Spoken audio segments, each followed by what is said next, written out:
करवा चौथ की कथा। बहुत समय पहले की बात है।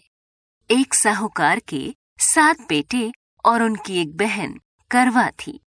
सभी 7 भाई अपनी बहन से बहुत प्यार करते थे, यहाँ तक कि वे पहले उसे खाना खिलाते और बाद में स्वयं खाते थे।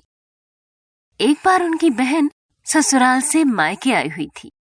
शाम को भाई जब अपना व्यापार व्यवसाय बंद करके घर आए तो देखा कि उनकी बहन बहुत व्याकुल थी।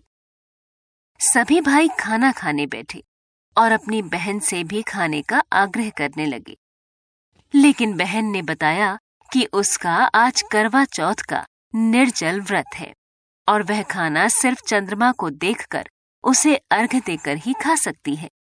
चूंकि चंद्रमा अभी तक नहीं निकला है, इसलिए वह भूख प्यास से व्याकुल हो उठी है। सबसे छोटे भाई से अपनी बहन की हालत देखी नहीं जाती और वह दूर पीपल के पेड़ पर एक दीपक जलाकर चलनी की ओट में रख देता है। दूर से देखने पर ऐसा प्रतीत होता है कि जैसे चतुर्थी का चांद उदित हो रहा हो। इसके बाद भाई अपनी बहन को बताता है कि चांद निकल आया है, तुम उसे अर्घ्य देने के बाद भोजन कर सकती हो।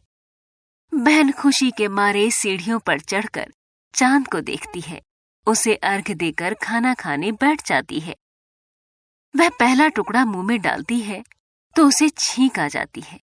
दूसरा टुकड़ा डालती है तो उसमें बाल निकल आता है और जैसे ही तीसरा टुकड़ा मुंह में डालने की कोशिश करती है तो उसके पति की मृत्यु का समाचार उसे मिलता है।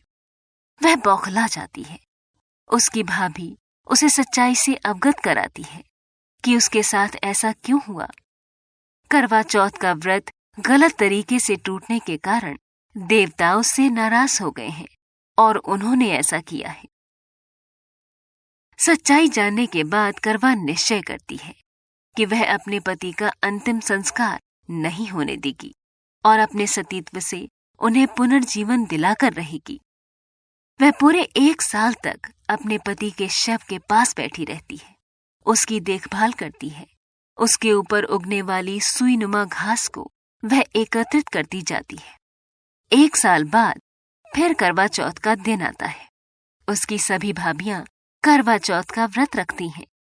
जब भाभियां उससे आशीर्वाद लेने आती हैं, तो वह प्रत्येक भाभी से यम सुई ले लो, प्रिय सुई दे दो, मुझे भी अपनी जैसी सुहागिन बना दो, ऐसा आग्रह करती है।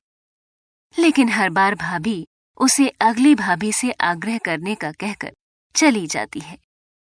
इस प्रकार जब 6ठे नंबर की भाभी आती है तो करवा उससे भी यही बात दोहराती है।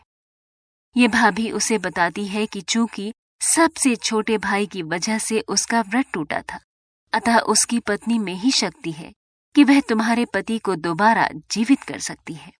इसलिए जब वह आए तो तुम उसे पकड़ लेना और जब तक वह तुम्हारे पति को जिंदा न कर दे उसे नहीं छोड़ना। ऐसा कहकर वह चली जाती है। सबसे अंत में छोटी भाभी आती है।